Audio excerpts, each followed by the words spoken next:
nowadays. These kids has got guns, everybody got weapons. Since the economy has been tanking, the community has been in revolt.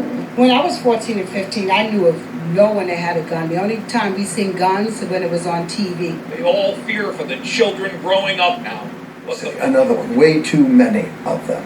This time, 2 teenagers shot outside a deli in Harlem. It happened this afternoon. Both are now in the hospital, and one of them is fighting for his life. It's more than just the fear of these crimes on the streets of New York. It's also what's happening to a generation of young people, targets of these guns. Here's Jim Dole. It is becoming of this violent and blood-soaked summer in New York.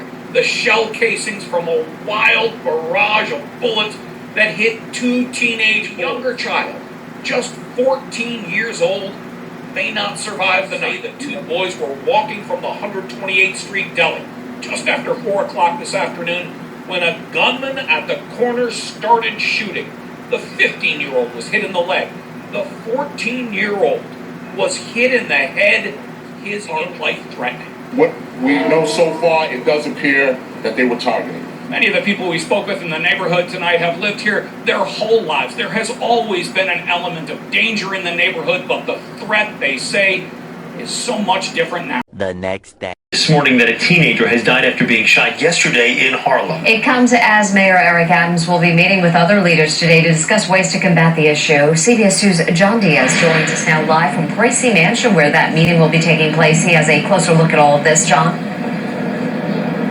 Chris and Mary, good morning to both of you. And according to the latest NYPD stats, in the past month or so, shooting victims citywide, they are up nearly 2%. Now, any increase, any rise in gun violence is a problem for New York City since it's already plagued with such turbulent issues, turbulent problems. And we've just learned that this morning that shooting involving 2 teenagers in Harlem is now being ruled a homicide.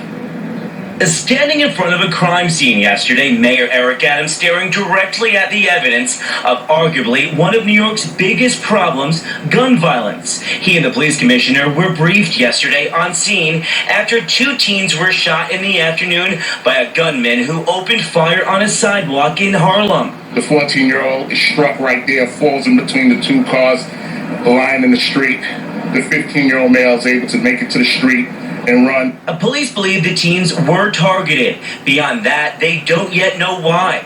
This morning, police have made no arrests in this case. Worry about the rest, too. Not